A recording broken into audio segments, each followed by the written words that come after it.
soy Luna y en el video de hoy vamos a tener un nuevo episodio de Misterios Misteriosos. Ahora, antes de empezar con este tema, me gustaría hacerles una cordial invitación. Yo sé que varios de ustedes de repente me preguntan qué tipo de música me gusta y específicamente las canciones que pongo en mis videos. Así que les voy a dejar el canal de un amigo llamado Casper Alvarado, el cual tiene un canal de música. Él acaba de sacar material nuevo y algunas de las canciones que he puesto en el canal son de él.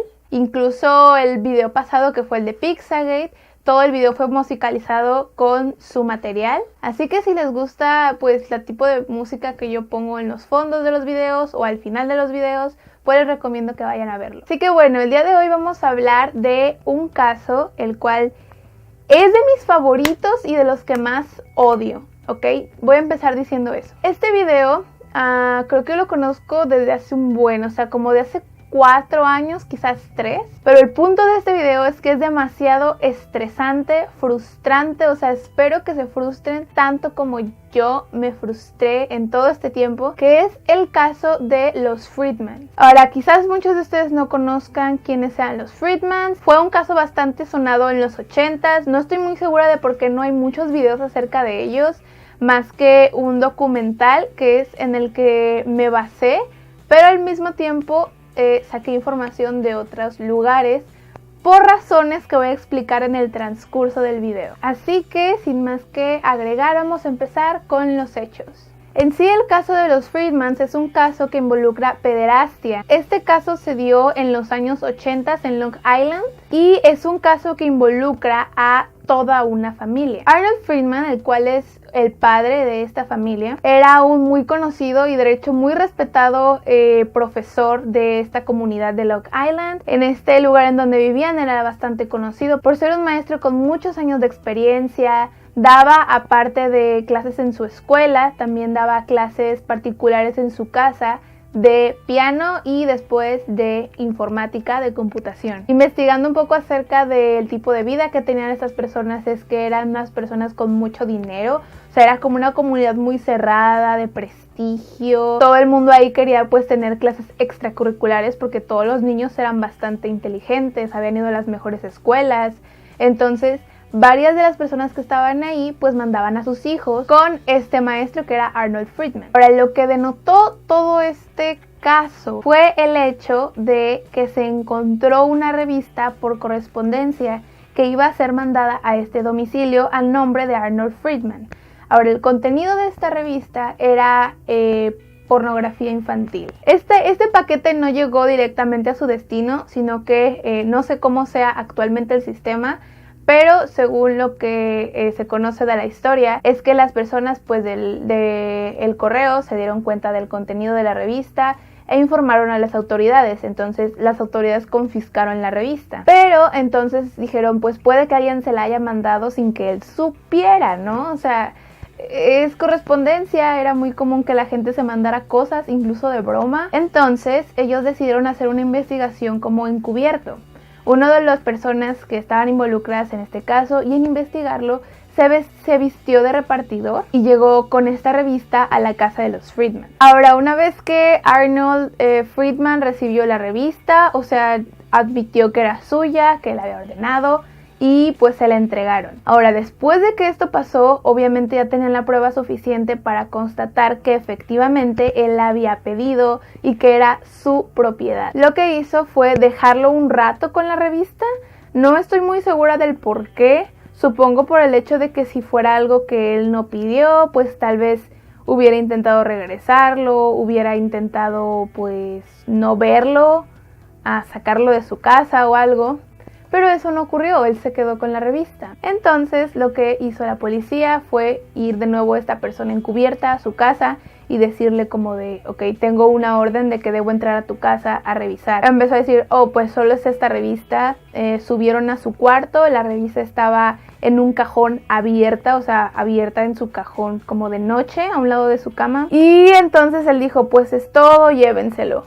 Y él supongo que pensó que con eso era más que suficiente, pero la policía le dijo que no, que ocupaban revisar todo el lugar para ver que no hubiese más pornografía infantil. Entonces él comenzó a negarse un poco, como de ya les di lo que querían, ya lárguense, pero de todas formas la policía tenía que hacer su trabajo. Ahora, en estos momentos su esposa Elaine Friedman no estaba en la casa, según los testimonios. Ella había salido a hacer compras y cuando regresó se encontró con que la policía estaba revisando la casa.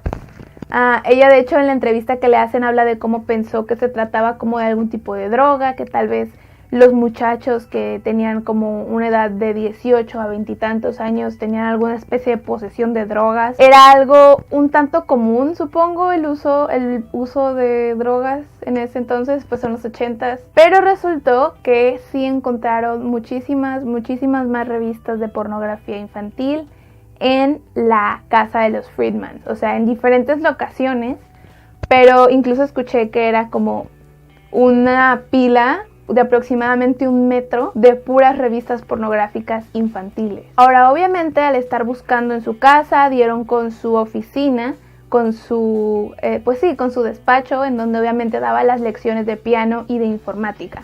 Entonces fue cuando la policía se comenzó a preocupar de, pues este tipo es un pedófilo y tiene contacto directo con niños en su casa.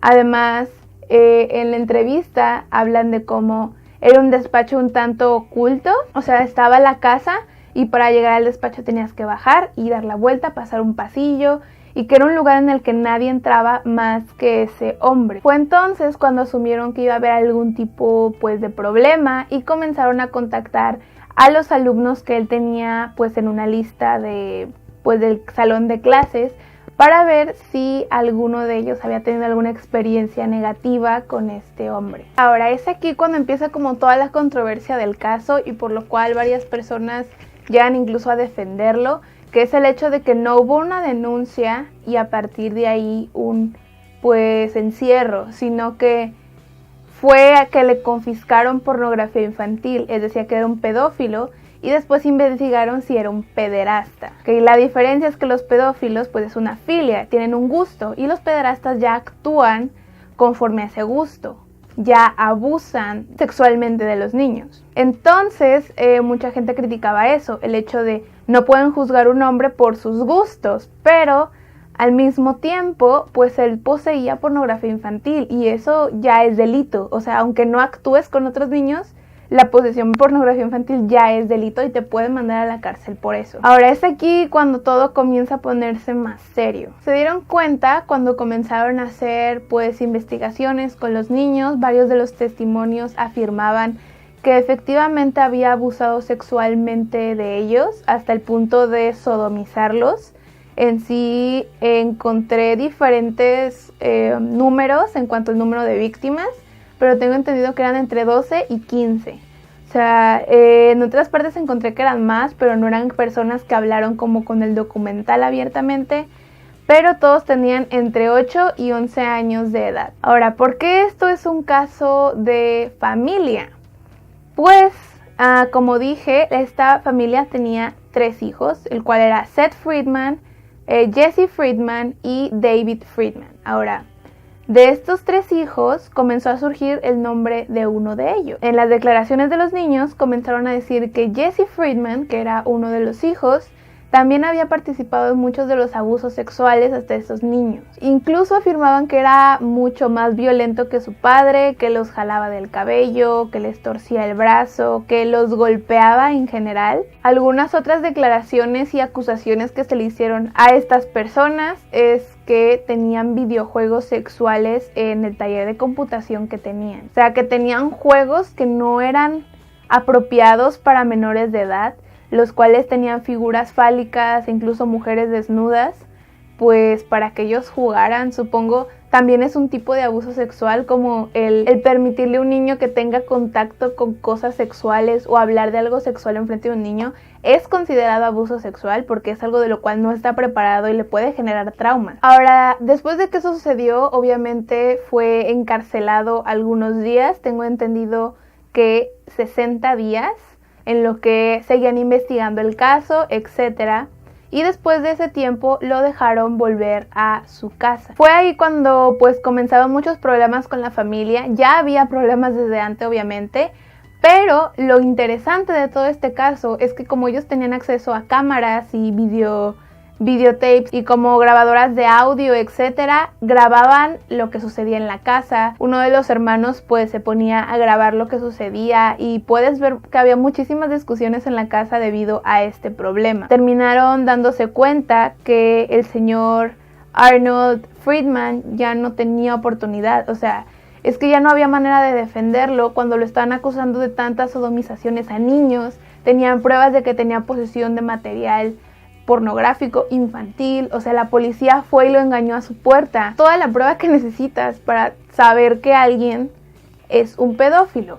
Ahora, el problema con todo este caso es que no había pruebas físicas de que él hubiese hecho esto. Claro que tenía fotografías y que tenía revistas, pero no había ningún niño como con alguna marca o algo para decir que realmente eran acusaciones reales. Sin embargo, la mayoría de los medios de comunicación ya habían reportado esta noticia, de tal manera que la mayoría de las personas ya lo tachaba de violador, de pederasta, y nadie lo quería en su comunidad, lo querían en la cárcel. Entonces, lo que les fue aconsejado por uno de los abogados, y no entiendo muy bien esta lógica hasta el momento, pero es que le dijeron, pues declárate culpable, obviamente porque si te declaras culpable antes de ir como a juicio, puedes tener menos años de sentencia, o sea, es como te dan un mejor trato, supongo.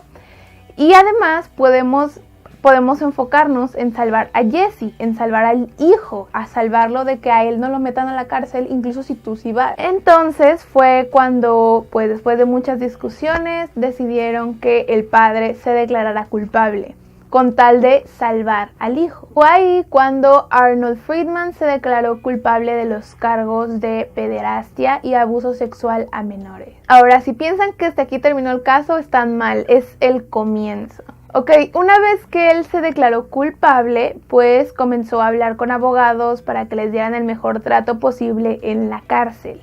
O sea, a él ya le habían dado una sentencia. Entonces, en una de las ocasiones en que uno de los abogados lo fue a visitar pues a la cárcel a hablar con él, empezó a hablar de cómo sí sentía atracción sexual por niños. Abiertamente ya lo dijo. Incluso cuenta una experiencia el abogado de que estaban en la sala como donde permiten hablar a las personas, como en las mesas donde puedes ir a visitar a los presos.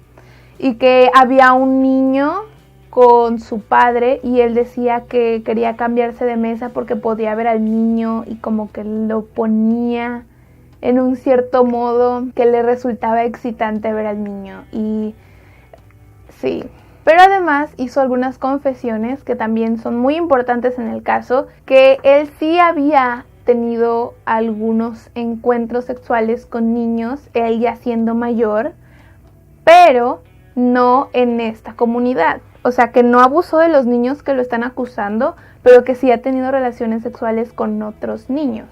Él habló de cómo los niños con los que se involucró fueron únicamente 2, en sus palabras, solo 2, y que fue en una casa de playa que tenía la familia, en la cual iban a vacacionar pues a la playa. Entonces unos de esos niños fueron... Él abusó sexualmente de 2 niños en ese lugar. Incluso escribió una carta y diciendo, y cito, que se tomó algunas libertades sexuales con niños bastante excitantes, casi sodomizándolos. Ahora, obviamente después de esto era el turno pues de salvar a Jesse de la cárcel. El punto de que el padre se haya declarado culpable, incluso si no lo era según su versión, es pues eso, como que tengan un poco de consideración con Jesse, que es el hijo, y que no lo metan a la cárcel. Sin embargo, surgió completamente lo opuesto. Varias de las personas pues dijeron, pues si el papá es culpable y el hijo estaba ahí, ni modo que él no haya visto, seguramente él también es culpable. El caso es que no les funcionó esa técnica, entonces optaron por otra. Fue entonces cuando convencieron a este chico llamado Jesse de que se declarara culpable. Ahora, esta es la versión que nos da Jesse. Jesse dice que el abogado que tenía le dijo, pues di que eres culpable para que te den el menor tiempo posible. Sin embargo, la contradicción aquí es que el abogado dice que no, que Jessie le confesó que sí habían pasado cosas y que por eso se iba a declarar culpable, porque de todas formas sí era verdad. El motivo por el cual este caso es tan difícil es que todos mienten, todos están diciendo como versiones distintas de la historia. Incluso en un momento Jessie declaró ante el juez que su propio padre había abusado sexualmente de él, con tal de que pues ella tuviera compasión con él, que pensara pues él no sabe distinguir como que lo que está haciendo está mal. Es como algo que puede pasar, te pueden dar menos años de cárcel si compruebas que lo que estabas haciendo tú no sabías que estaba mal. Entonces decidieron irse también por ese rumbo. El problema es que el abogado dice que Jessie le confesó que efectivamente su padre lo había abusado sexualmente, mientras que Jessie dice, no, el abogado me dijo que mintiera para que me dieran menos tiempo. Hasta la fecha no sé ni nadie sabe qué sucedió exactamente ahí. El caso es que él fue a juicio y declaró esto. Si es verdad o no, la verdad ya no sabemos. Pero el punto es que la jueza, supongo que sí se tocó el corazón un poco y le dieron de 6 a 18 años en la cárcel, que es como lo máximo que se le puede dar a alguien en ese entonces. Ahora, ¿qué estaba pasando con el padre en ese momento? El padre, pues obviamente ya estaba bastante deprimido con todo lo que había sucedido.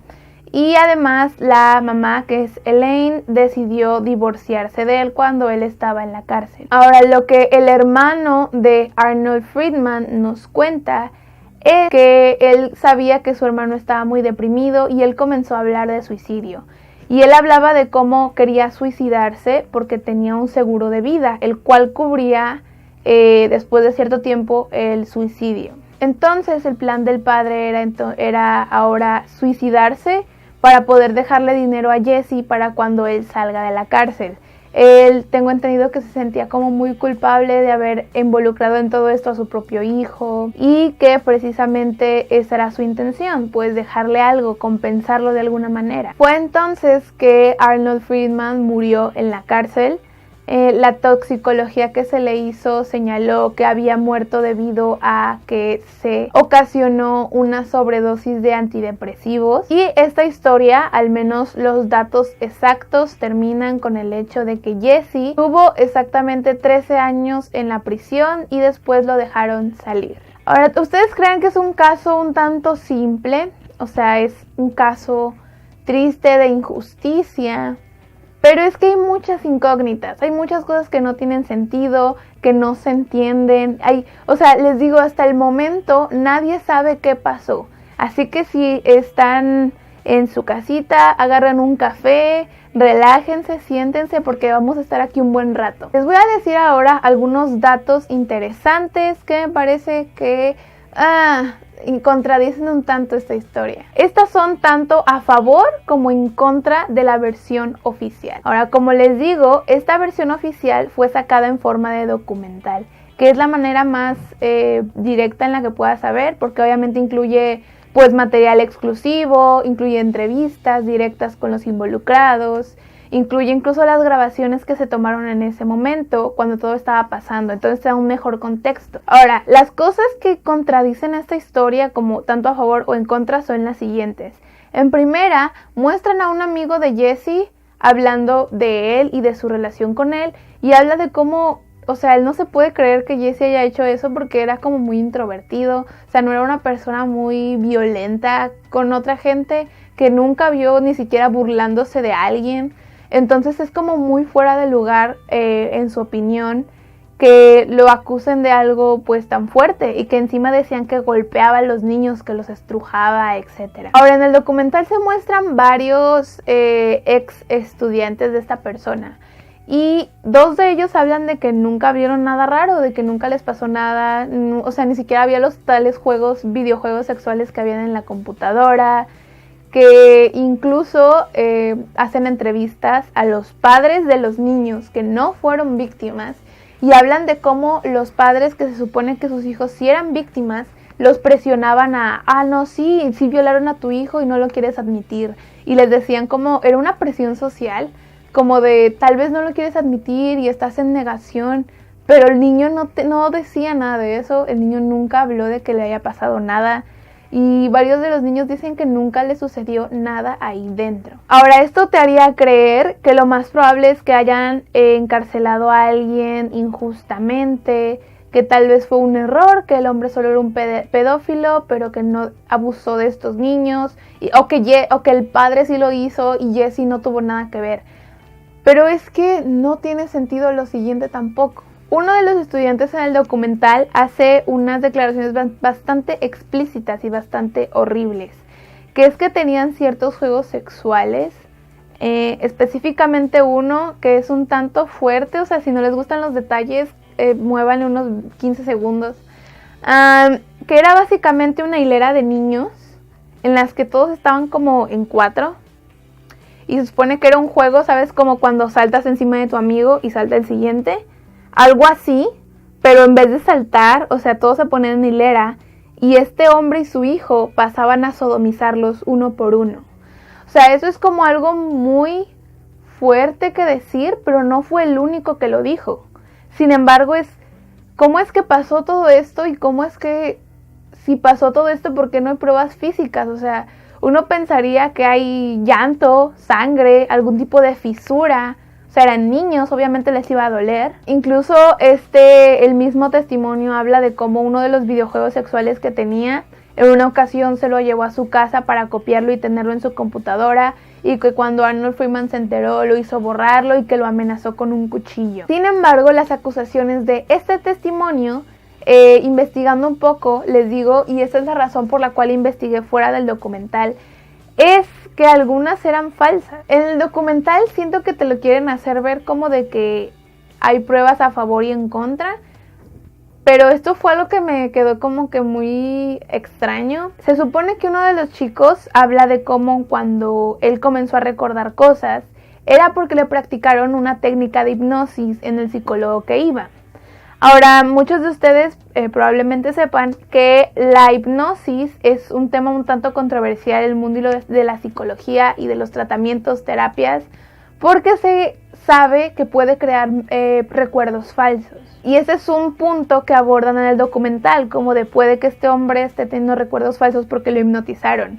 Sin embargo, investigando, me topé con un documento que hizo la psiquiatra de este chico, la cual estaba sirviéndole en ese entonces, en donde hace una declaración firmada, o sea, legal, diciendo que ella nunca practicó hipnosis en ninguno de sus clientes. Entonces es como, nadie sabe quién está diciendo la verdad, o sea, ¿por qué este niño inventaría eso?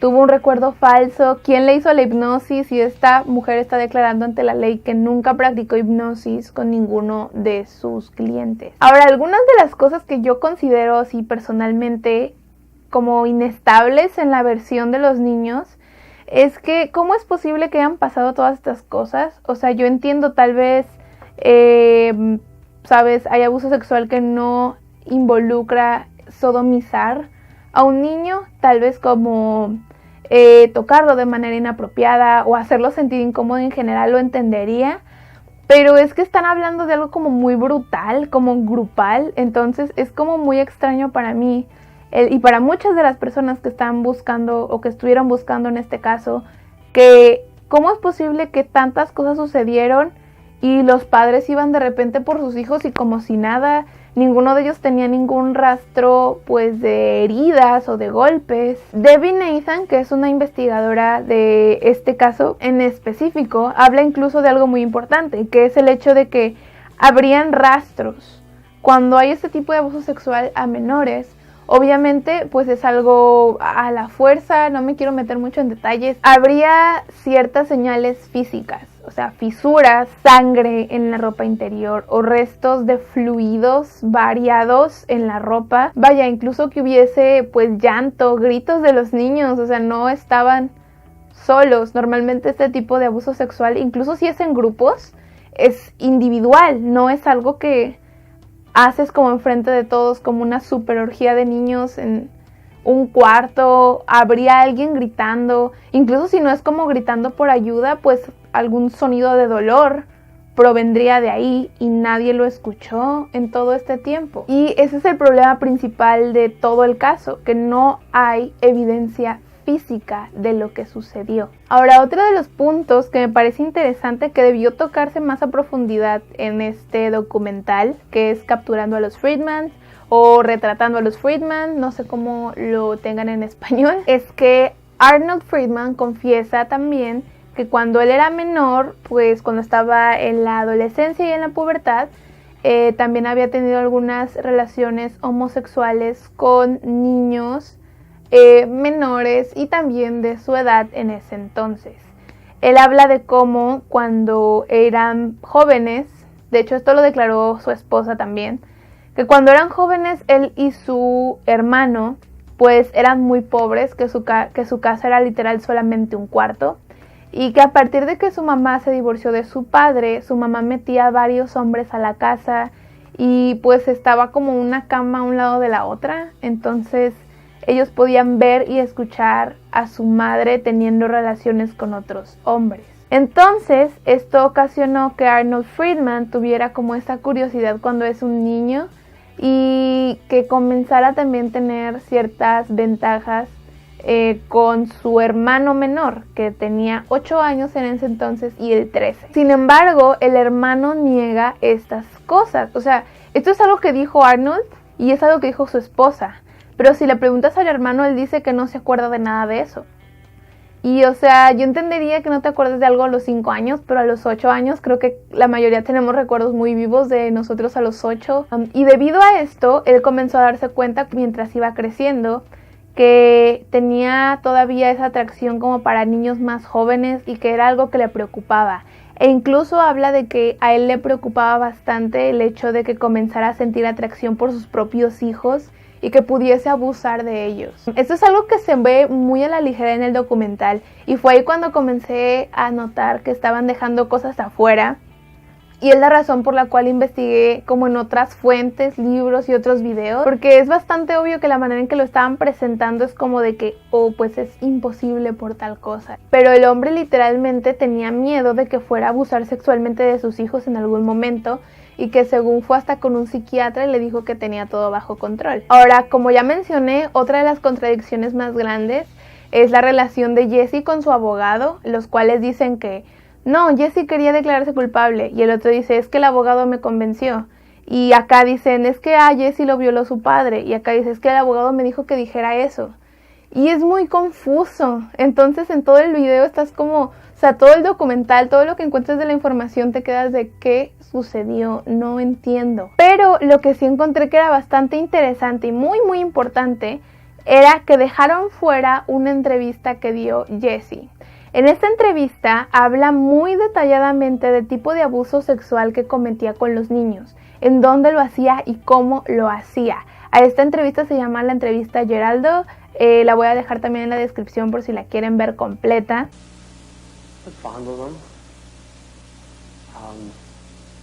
I was forced to pose in hundreds of photos of my father in all sorts of sexual positions with the kids.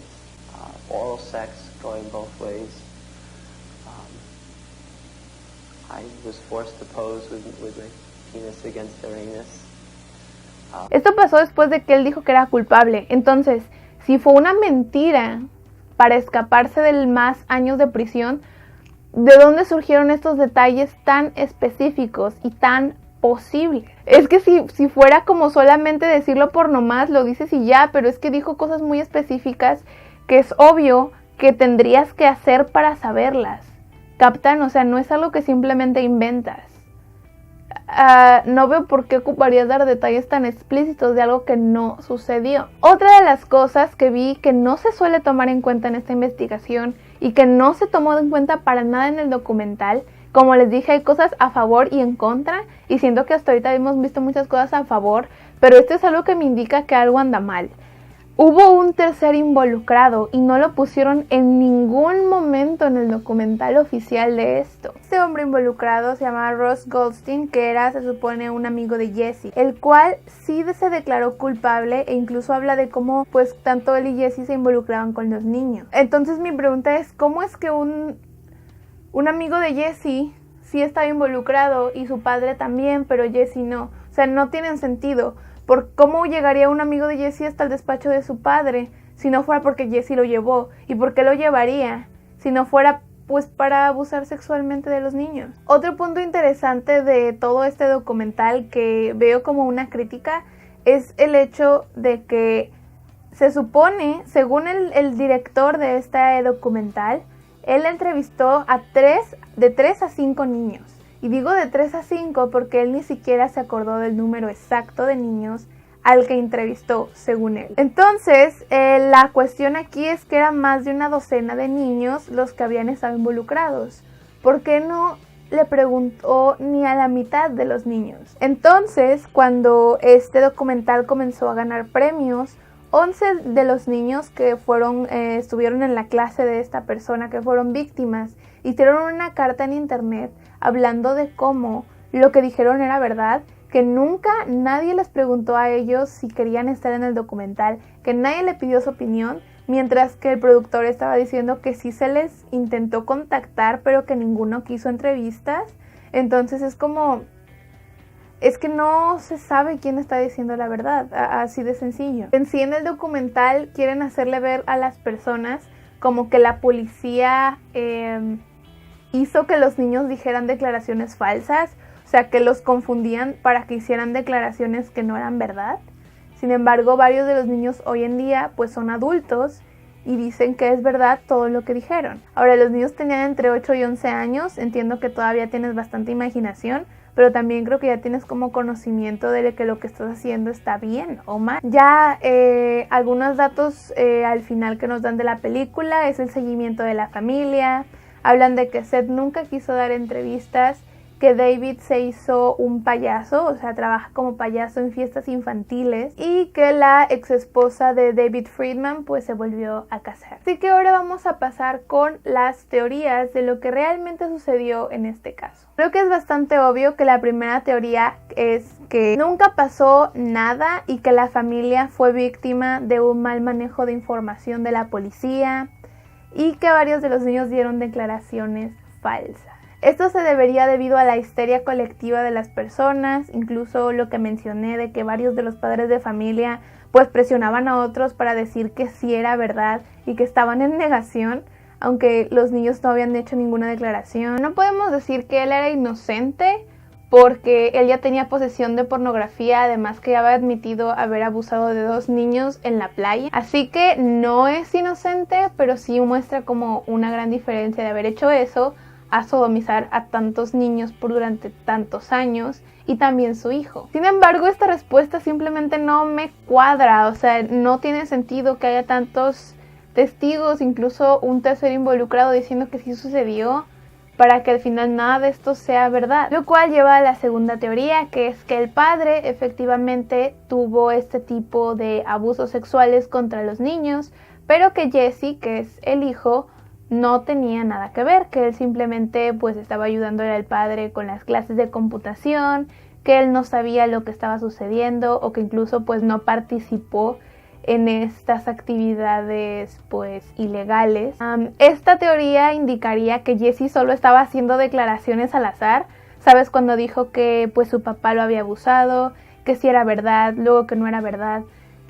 En esta teoría creo que lo que podría ser posible es que Jesse solo estuviera tanteando, ¿sabes? Como que viendo qué hacer para saber cuál técnica le daba menos años de cárcel o le daba el mejor trato posible. Ahora, mi tercera teoría es una que creé yo con algo del análisis que voy a explicar en estos momentos. Es algo que vi, o sea, me puse a analizar más allá de los hechos, la dinámica de la familia. Y me puse a analizar ciertos puntos que voy a explicar para darles como mi teoría final personal. Obviamente esto no lo vi en algún lado, estos no son hechos verídicos, simplemente son cosas que me parecieron como importantes, relacionables y da una hipótesis que creo que les pudiese interesar porque es un tema muy confuso. Primero voy a darles mi análisis general de toda la psicología que vi en la familia. Primero que nada está esta declaración de Jesse en la que dice cuando comenzaron a entrar la policía, él pensó que no era nada grave, o sea que se lo iban a llevar a la cárcel y que después de pues procesarlos los iban a regresar a su casa y que no era algo grave. A mí esto me dice que Jessie no tiene como una percepción muy clara de lo bueno y lo malo, y eso lo veo como en todos. Siento que toda la familia estaba en completa negación. O sea, obviamente mientras iba pasando el tiempo lo iban meditando un poco más, especialmente la mamá, que creo que la mamá era como la que más se dio cuenta de las cosas. En un momento de la entrevista ella dice como de no, pues a lo mejor él solo tenía esas revistas y las veía, pero no hacía nada, solo meditaba. Entonces es como, ¿qué tanto te tienes que engañar? O sea, tu esposo tenía pornografía infantil. Ahora, lo que vi en toda esta, en este documental y todos los videos que vi de la manera en que convivía la familia, es que había una separación muy grande entre la mamá y los hijos y el padre. Esta parte de aquí que era como los hijos culpaban a la mamá. O sea, yo veía escenas en las que le gritaban que las había traicionado, que había abandonado a su familia y a su esposo. Father, he doesn't belong to you. Well, he doesn't belong to anybody now. Why don't you tell me why you're being so pessimistic and why you're not standing behind your family and why you don't believe us? I don't believe your father because your father has never been honest with me. I don't know where the truth is at this point. You're so fucking stupid! Shh. Don't scream.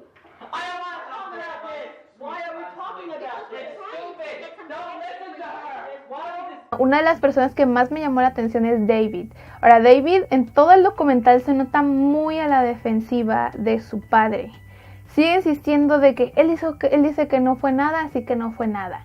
Habla de, ay, mi mamá no tiene sentido del humor, mi mamá esto, lo otro, no lo apoyaba, todo fue culpa de mi mamá, por su culpa, mi papá se declaró culpable. Venga, hasta después de que el papá hizo la declaración de que efectivamente había abusado de 2 niños anteriormente, que no eran de ahí, sino que eran del lugar en la playa, David todavía dijo lo siguiente. It's one sentence. So what does that mean? What do you fucking know what that sentence means? I don't even fucking know what that sentence means. I sexually aroused? What the fuck is he talking about? Maybe he put his arm around the kid. I don't know what that means. I don't know what that sentence means. En general, parece que están todos atrapados en su infancia, especialmente David, porque cuando empieza a hablar de su padre solo habla de lo bueno que fue en su infancia, de cómo lo ayudó en sus clases de magia, de piano, y que lo ayudó a ser la persona que es hoy en día. Recordemos que hoy en día trabaja siendo payaso, o sea, en entretenimiento infantil, lo cual para mí es como, o sea, es muy bizarro, o sea, es lo que te enseñó tu padre, como a ir por una onda más artística, magia y todo esto, y entretenimiento, y ahora vives de eso. O sea, tu padre era un pedófilo y ahora es como honrarlo de cierta forma. Ahora, cuando digo que todos se comportan de una manera infantil es por lo siguiente. Todos, si ves el documental, te darás cuenta que se comportan como niños pequeños. O sea, estas personas ya tienen 20 y actúan como niños. O sea, literal, le dicen a su mamá, le dicen mami, papi. Y es como de, es que mami no quiere, y mami no quiere apoyar a papi, y es como de, o sea, simplemente se nota que no están bien psicológicamente. Ahora, lo que me pareció interesante de este caso, y este es mi análisis de eso, es el hecho de que todo el punto es que él había encargado pornografía infantil, y que además tenía pues el estudio de computación donde se supone tenía videojuegos para mayores de edad. Y mucha gente dice pues que eso no tiene sentido, o sea, ¿por qué tendría eso? Pues no son fáciles de acceder. Que para eso voy a decir lo siguiente. Para empezar, son los 80s y no había muchas regulaciones en internet como las hay ahora. Estamos hablando de que es maestro de computación. Estas personas tenían acceso a cámaras, a videocaseteras, a diferentes a grabadoras de audio. Tenían todo un montón de equipos de computadoras porque daban clases de computación. Entonces para mí no es muy raro pensar cómo esta persona tendría acceso a esto y a videojuegos mayores de edad. ¿Por qué? Porque no podemos decir que la familia estaba fuera de la tecnología. O sea, todos y cada uno de ellos estaba bastante involucrado con cámaras y computadoras y todo esto. Incluso me hace creer que si este abuso fuera real, pudo él mismo, o sea, él tiene cámaras y computadoras, pudo haber fotografiado y distribuido fotos de estos niños también en internet. Vender este tipo de cosas también es posible. Ahora, otro punto bastante extraño del caso, de la manera en que se comportaba la familia, que todos se comportan como si no estuviera pasando nada malo. O sea, en el momento en el que al padre le dan unos días en su casa antes de irse pues a la cárcel, antes de que diga que es culpable, todos, o sea, lo graban y se ríen y juegan y están bailando y cantando, y es como el no digerir por completo lo que está sucediendo. Entiendo que quieres disfrutar tus últimos días antes de pues que te encierren para siempre, pero es que es algo tan bizarro verlos bailar después de que su padre pederasta va a irse a la cárcel. Siento que la única cuerda aquí es la mamá, la cual les dice textualmente que pues no los va a apoyar en ese tipo de cosas. Y se entiende porque ella es la única que parece entender que lo que está pasando está mal. Ahora, la razón por la que creo que hay un problema psicológico en general con todos los hijos y con la familia es incluso que graban a Jessie antes de irse a la cárcel. Y Jessie está afuera bailando y riéndose como si nada. Y es como, vas a estar en la cárcel. O sea, ¿quién está tan tranquilo sabiendo que va a vivir en la cárcel mínimo 6 años, 12 años? Es por eso que mi tercera teoría, que es la que yo creé a partir de este análisis que les acabo de dar, es que el padre era culpable, Jessie era culpable, pero que él abusó sexualmente de los niños cuando eran más jóvenes. Ahora, ¿por qué creo esto? Porque se están mostrando señales de alerta en cuanto a abuso sexual. Primero que nada, el hecho de que ninguno de ellos es suficientemente maduro para su edad. Es como un tema muy controversial porque no pasa todas las veces, pero es muy común que cuando un niño es abusado sexualmente en su niñez, crece con esta mentalidad de niño porque como nunca tuvo una niñez buena, entonces cuando es mayor sigue teniendo esta mentalidad de querer jugar y divertirse, y es lo que vemos en estos días, que deberías estar serio y preocupado, pero están bailando y cantando. Ahora, otro punto es el apego al padre abusivo. Esto incluso lo toma en cuenta la mamá en la entrevista, pero es una conducta bastante común en padres separados o padres abusivos. Es bastante común, incluso en separaciones, aunque no haya violencia, que los niños piensan, bueno, pues si mi papá se fue es por culpa de mi mamá. O si mi mamá le pega a mi papá es por culpa de mi papá, porque mi papá se lo merece. Entonces yo veo ese comportamiento en esta familia. Veo que todos los niños, los hijos, están apoyando al padre y culpando a la madre. Y esa es la razón por la cual yo creo que probablemente Arnold Friedman también haya abusado sexualmente de sus hijos. Ahora, esa es una declaración muy fuerte, no estoy diciendo que sea 100% real o que son hechos, es mi hipótesis, es mi opinión, por el hecho de que también recordemos que él mismo le dijo a un terapeuta que él tenía miedo de abusar de sus propios hijos. Ahora, entonces, ¿por qué David y todos estos y los hijos, Jessie, lo defienden tanto? ¿Por qué se pondrían a la defensiva? Una de las declaraciones que dio Jessie, que fue cuando dijo que su padre lo había abusado, que no sabemos si sea verdad o no, porque es una historia muy revolcada, es que a él nunca le gustó de manera sexual lo que su padre hacía, pero que le gustaba la atención que le daba su padre por esta situación. Otra cosa que a mí me preocupó bastante es que en un momento David, que es el hombre que después terminó siendo un payaso, habla de cómo su madre era muy frígida con su padre, que no le gustaba tener relaciones con su padre, que su vida sexual estaba mal. Y mi pregunta es, ¿cómo sabe? O sea, su padre tuvo que haberle dicho. Eso no me suena como algo que le dices nomás hacia tu hijo. O sea, ¿en qué contexto le dirías a tu hijo que tú y tu esposa no tienen relaciones sexuales como tú quisieras? A mí me suena que es algo que él le pudo haber dicho para convencerlo de hacer algo con él, o para hacerle creer como de, pues tengo necesidades y tu madre no las satisface, así que voy a satisfacerlas pues de otra manera. Mi hipótesis es esta y está basada No sé si ustedes sepan cuál es el síndrome de Estocolmo. El síndrome de Estocolmo se le conoce a cuando una persona se gana afecto a la persona que está abusando de él o que lo secuestró, etc. Esto suele pasar debido a que le hacen creer a la víctima que están teniendo detalles con esta persona o que están dándoles algo extra. Lo que decía Jesse, que él sentía que le daba más atención, que él lo hacía por la atención que le daba su padre. Psicológicamente hablando, es más sencillo creer que lo que alguien está haciendo no está mal, a creer que está mal y que te abusaron sexualmente, que te hicieron tal cosa cuando eras pequeño, etc. No querían aceptar que lo que su padre le hizo a esos niños era abuso sexual, porque eso sería aceptar que lo que les hizo a ellos también lo es. Ahora, de ser así, es bastante preocupante tomar en cuenta que este tipo de comportamiento se va repitiendo, como es algo que normalizaron. Para mí, en lo personal, es preocupante saber que David es hoy en día payaso, que vive de entretener niños, que convive con niños.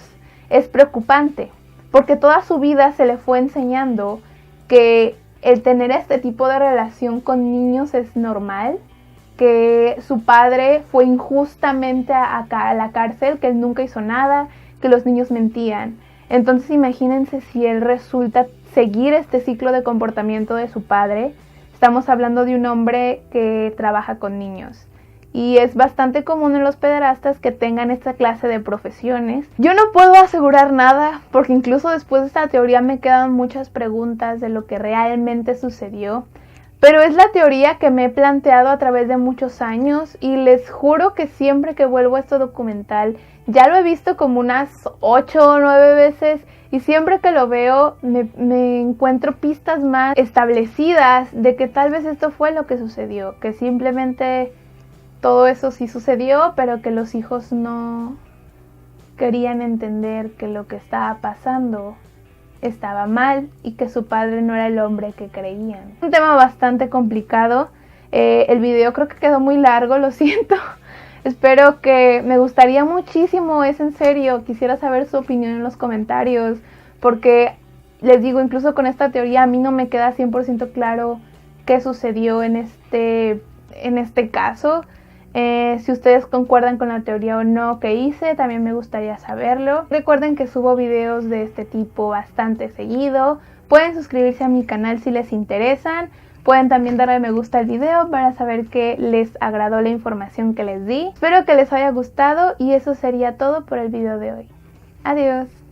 I'm really certain that I'm gonna be declared innocent. Yay.